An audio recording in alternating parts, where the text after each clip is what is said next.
Hello, it's Jim Brown again with the illustrations for Chapter 4 of my book Among the Multihulls. 5 minutes. Well, after sailing down the coast of California and into Mexico, we spent several weeks running along in progressively lighter and hotter airs, staring at the desert coast of Baja. We couldn't have done it without our friend Dick York, because the boat had to be steered pretty much day and night. Now and then she would self-steer like this, but normally it was trading watches, on and off, 3 crew and only 2 bunks. At that time of year, the coast of Baja California looks like a giant slag heap, in places extremely mountainous, and almost totally deserted. Miles of beaches, nobody around. Remember, this was 1959. Joanna sure did her share of standing watches, but when we ran out of clean clothes, she undertook to wash everything in seawater. And having no clothesline and very light conditions, we were able to hang everything on the sails, try to get them dry. Now in her 7th month, Joanna was truly the star of the show. Before we left Sausalito, she told her gynecologist that she was going cruising, and he said, "Will there be a doctor on board?" Well, we were all lucky to get through what happened next there in Baja. It was a time when very little thought was given to taking pictures, so you'll have to go to the book for the full story.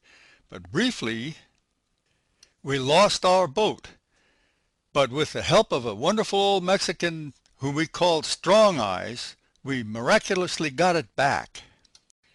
Sailing south again, we were set upon by a Pacific hurricane, and were forced to beach the boat at Cape San Lucas at the tip of Baja California.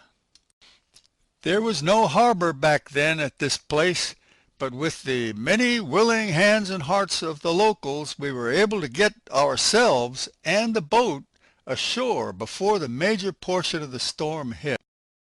And when it came, it blew houses away, but after it passed, our boat was still there.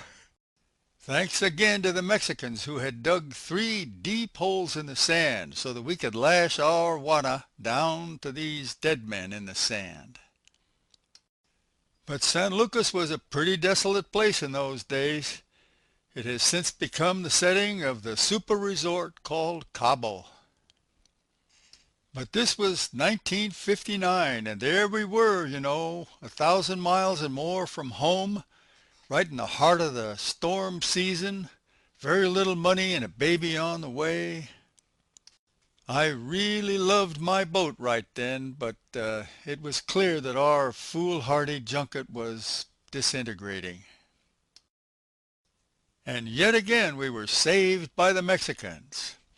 They offered us a place to leave the boat by storing it in a disused portion of their cannery. So I started taking her apart.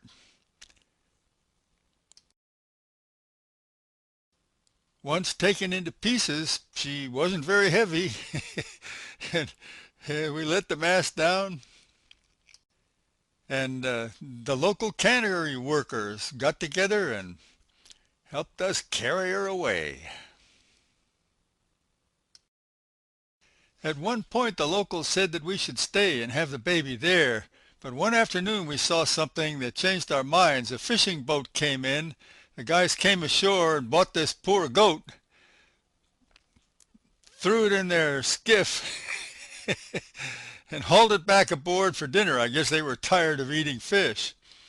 And that convinced us that life had a different value in this place, and so we figured that we'd better get back to the States. The storm had washed out the roads, but we were able to board this dump truck headed for La Paz. 50 miles over a road like this, nothing much left of it. And in La Paz, we stayed and enjoyed ourselves, and then we're finally able to fly to Ensenada aboard an honest-to-goodness DC-3. What a ride. then by bus back to San Francisco, and thence to Sausalito, where we arrived with no job, no money, no place to live, but we did have friends. We were soon back in our beloved houseboat community, where we had lived for a time aboard the old Sacramento River potato barge, the South Shore.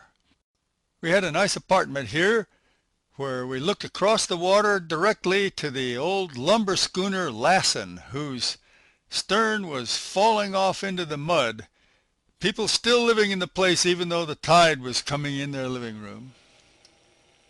Joanna soon had the baby. This was Stephen's first Christmas.